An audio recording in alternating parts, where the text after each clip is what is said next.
सरदार धाम girls hostel phase 2। इस hostel का उद्घाटन अमित शाह गृह मंत्री व सहकारिता मंत्री। अमित शाह गृह मंत्री व सहकारिता मंत्री दोनों है। ये भारत के पहले सहकारी मंत्री है। इन्होंने करीब 200 करोड़ की लागत से बना सरदार धाम गर्ल्स हॉस्टल कॉलेज माफ करिएगा हॉस्टल फेज 2 का उद्घाटन किया गया है। 24 अगस्त को इन्होंने उद्घाटन गुजरात के अहमदाबाद में किया है। आवास क्षमता, ये आवास क्षमता इसकी है 300। देखिए ये दिया भी गया है, आवास क्षमता 3000 छात्राएं। ये छात्राओं गर्ल्स स्टूडेंट्स के लिए बना है। जबकि 2021 में पीएम नरेंद्र मोदी द्वारा उद्घाटन किया गया था, बॉयज़ हॉस्टल था फेज़ 1 का। ये फेज़ 2 बना है। यहाँ देखिए फेज़ 2 बना है, गर्ल्स हॉस्टल फेज़ 2 का उद्घाटन किया गया है 24 अगस्त में। जबकि 2021 में फेज़ 1 का उद्घाटन बॉयज़ हॉस्टल था, पीएम मोदी द्वारा किया गया था। ये जबकि अब दूसरा करंट अफेयर्स ये है कि सर्बानंद सोनोवाल जो कि केंद्रीय पत्तन पोत व जलमार्ग मंत्रालय के मंत्री है, मुंबई में कोलाबा के 2.5 एकड़ जमीन को असम सरकार को 60 वर्ष की लीज यानी कि पट्टे। लीज क्या होता है?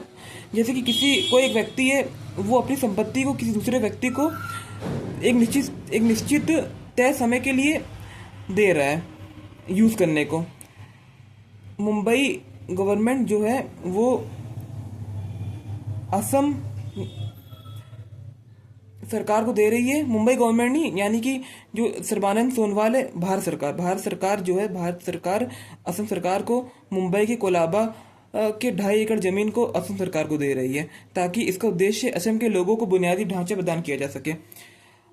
असम के जो वर्तमान में सीएम है उनका नाम है हेमंत बिस्व शर्मा, भाजपा सरकार से हैं। और यहाँ के गवर्नर आचार्य लक्ष्मण आचार्य, ये वाराणसी से बिलोंग करते हैं, 70 वर्षीय है। महाराष्ट्र के वर्तमान सीएम देवेंद्र फडणवीस है और ये भी बीजेपी से बिलोंग करते हैं। और गवर्नर महाराष्ट्र के सीपी राधाकृष्णन, इनको अभी हाल ही में वाइस प्रेसिडेंट के चुनाव के लिए एनडीए सरकार की ओर से उम्मीदवार चुना गया है, सीपी राधाकृष्णन जी को। इंडियाज मेजर पोर्ट्स, भारत में कुल अभी 12 पोर्ट से 13वां पोर्ट्स जो है, जो मेजर पोर्ट होते हैं, ये अभी निर्माण अधीन है, मतलब निर्माण कार्य जारी है। ये पालघर जिला वधावन पोर्ट महाराष्ट्र में, ये देखिए वधावन पोर्ट महाराष्ट्र, ये अभी पालघर जिला में निर्माण अधीन है। तो ये 13वां है भारत का। अब आते हैं अगले करंट अफेयर्स पर। ये देखिए 68वां राष्ट्रमंडल संसदीय सम्मेलन कॉमनवेल्थ पार्लियामेंट कॉन्फ्रेंस, ये लोकसभा स्पीकर जो है, भारत के लोकसभा स्पीकर जो कि जिनका नाम ओम बिरला है, ये भारत का प्रतिनिधित्व करेंगे। ये जाने वाले हैं बारबाडोस की राजधानी ब्रिज टाउन में, क्योंकि 68वां कॉमनवेल्थ पार्लियामेंट्री कॉन्फ्रेंस है। इसमें क्या होता है कि जितने भी कॉमनवेल्थ देश है वहाँ के विधायक और सांसद आपस में समझौता करेंगे क्या, या बातचीत करेंगे, संवाद करेंगे, तो वही है। और 67वां जो हुआ था 67th कॉमनवेल्थ पार्लियामेंट्री कॉन्फ्रेंस, इसका आयोजन Sydney New South Wales Australia में हुआ था। जबकि 66वां कॉमनवेल्थ पार्लियामेंट्री कॉन्फ्रेंस 2024 के सिडनी में हुआ था। 2023 वाला हुआ था 66वां घाना की राजधानी एक्रा में। देखिए घाना की राजधानी एक्रा है और ऑस्ट्रेलिया की राजधानी सिडनी है। और जो अब के 68वां हो रहा है ब्रिज टाउन बारबाडोस की राजधानी है। यहाँ देखिए उद्देश्य लिखा हुआ है, राष्ट्रमंडल देशों के विधायकों व सांसदों में आपसी संवाद होता है, यही चीज़ है। अब सेंट्रल लेजिस्लेटिव असेंबली के विट्ठल भाई पटेल जी, जो ये सरदार वल्लभ भाई पटेल के बड़े भाई थे, ये साल 1925 में जो केंद्रीय विधानसभा जो होता है, उस समय जब ब्रिटिश भारत था तब ये स्पीकर बने थे केंद्रीय विधानसभा के, पहले स्पीकर बने थे, निर्वाचित स्पीकर थे, साल 1925 में बने थे। अब अभी 2025 चल रहा है, 100 वर्ष पूरे हो चुके हैं। उसी के उपलक्ष्य में अमित शाह जी ने दिल्ली में 2 दिवसीय सम्मेलन का शुभारंभ किया है। किस चीज़ के लिए? किस चीज़ का? 2 दिवसीय सम्मेलन, जो 100 वर्ष पूरे हुए हैं विठल भाई पटेल जी के स्पीकर बनने के, उसी के उपलक्ष्य पर। और ये ध्यान रखिएगा, अमित शाह पहले सहकारिता मंत्री है भारत के।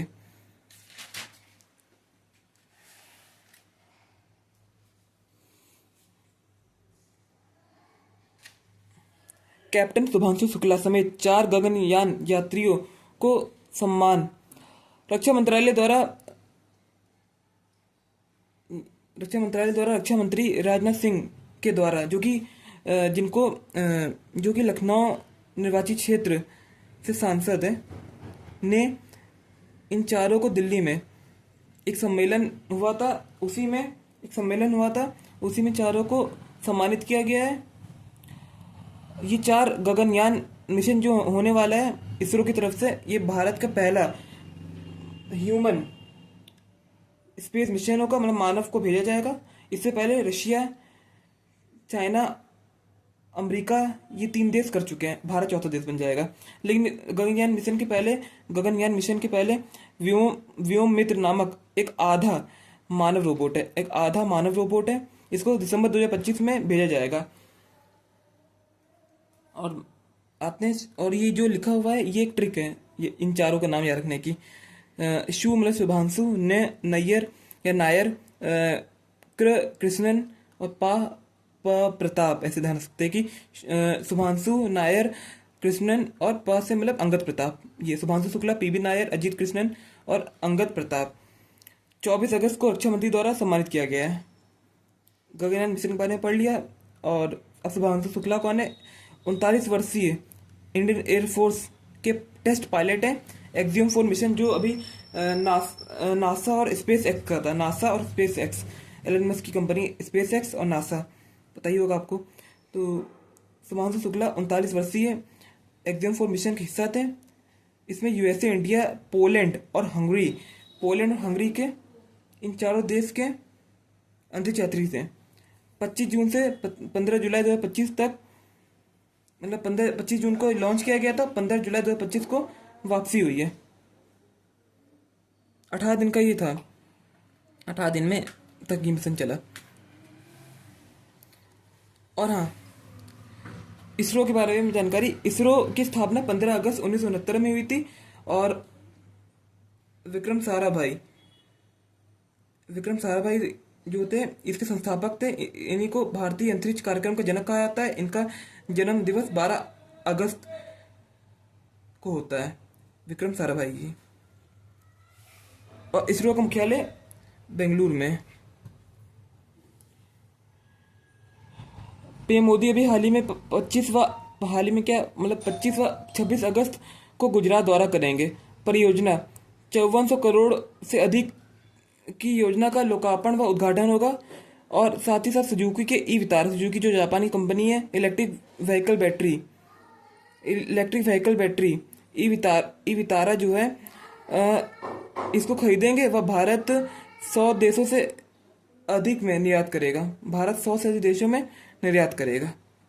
ई वितारा जो है इलेक्ट्रिक व्हीकल बैटरी है, इसको भारत खरीदेगा, फिर भारत 100 से अधिक देशों में निर्यात करेगा। इसके अलावा पीएम मोदी क्या करेंगे? TDS lithium iron battery plant में हाइब्रिड बैटरी इलेक्ट्रोड के स्थानीय उत्पादन का उद्घाटन करेंगे, मतलब स्थानीय स्तर पर करेंगे। ये नाम लिखिए, TDS lithium iron battery plant में हाइब्रिड बैटरी इलेक्ट्रोड के स्थानीय उत्पादन का उद्घाटन करेंगे। 3.54 करोड़ प्लस रुपए का उद्घाटन होगा। सुजुकी की ई वितारा जरूरी है।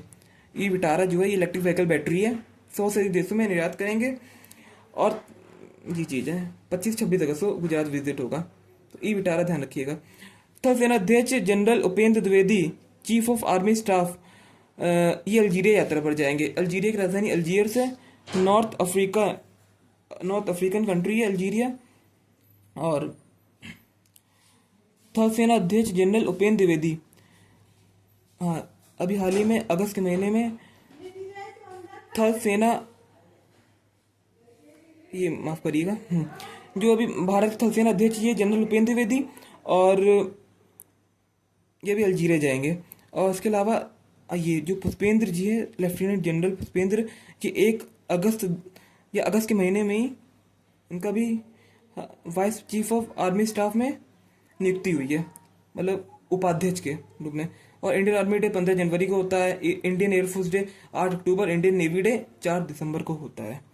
इसकी पीडीएफ मैं आपको टेलीग्राम चैनल पे दूंगा, डिस्क्रिप्शन में है।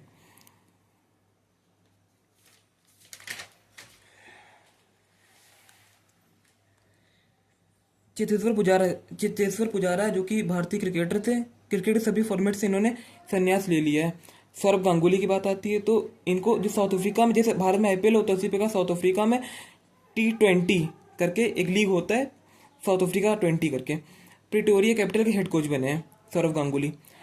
16वां Asian shooting championship Aishwary Pratap Singh Tomar, ये 50 मीटर राइफल 3P का मतलब 3 अलग अलग पोजीशन में रहकर उन्होंने 50 मीटर की दूरी में जो राइफल 3P में गोल्ड मेडल जीता है। क्या नाम है? Asian shooting championship. इसका आयोजन हुआ है कजाकिस्तान में, कजाकिस्तान की राजधानी अस्ताना है। बांग्लादेशी प्लेयर, इसके अलावा रुक जाइए, ये जो क्वेश्चन है 16वां एशियन शूटिंग चैंपियनशिप, इसको आगे आइए यहाँ पे। एशियन शूटिंग चैंपियनशिप, इसी चैंपियनशिप में भारत के एलावेनिल और अर्जुन ने चीन को हराकर senior 10 metre air rifle mixed team event में गोल्ड मेडल जीता है।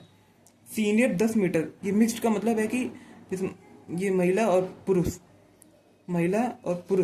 दोनों ने मिलकर senior 10 metre air rifle mix team event में गोल्ड मेडल जीता है। किसको हराया? चाइना को हराया है। और बाकी ये बांग्लादेशी प्लेयर साकिब अल हसन ने T20 क्रिकेट में 500 विकेट लिए हैं और ये लेने वाले दुनिया के 5वें गेंदबाज बन गए हैं। साथ ही साथ इनके 7000 से अधिक रन भी है T20 में। 7000 रन और 500 विकेट लेने वाले पहले, और सिर्फ 500 विकेट लेने वाले दुनिया के 5वें गेंदबाज बन गए हैं। अब आते हैं अपने आखिरी पड़ाव में, करंट अफेयर्स के। डूरंट कप, ये 137वां डूरंट कप था, 137th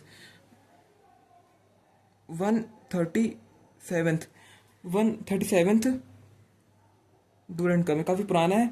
137th डूरंट कप, ये पहली बार हुआ था शिमला में, साल 1888 में शिमला में पहली बार हुआ था डूरंट कप। ये CHSL में भी क्वेश्चन आ चुका है 2024 में कि डूरंट कप का आयोजन पहली बार कब और कहाँ हुआ था। फुटबॉल, नॉर्थ ईस्ट यूनाइटेड ने लगातार दूसरी बार, पिछली बार भी जीता था, अब की बार भी जीता, लगातार दूसरी बार ये खिताब जीता है। और फाइनल नॉर्थ ईस्ट यूनाइटेड और डायमंड हार्बर के बीच हुआ था, कोलकाता के साल्ट लेक स्टेडियम में फाइनल मैच हुआ है। मनी प्राइस 1.21 करोड़, 1,21,00,000 के आसपास मिला है विनर को, 60 लाख मिला है रनर अप को, 60 लाख मिला है रनर अप को। अंडर 20 वर्ल्ड चैंपियनशिप, इसका आयोजन अंडर 20, हाँ ये देखिएगा, ये कुश्ती चैंपियनशिप है, रेसलिंग की चैंपियनशिप है, ये रेसलिंग चैंपियनशिप है, ये कुश्ती, ये कुश्ती चैंपियनशिप है अंडर 20। इस समोकेव बुल्गारिया में आयोजन हुआ है। विनर काजल दोजक हरियाणा की है, इंडिया से। और रनर अप किसको हराया है? चाइना की यूकी लियू को हराया है। इसी के साथ आज करंट अफेयर्स समाप्त हुआ।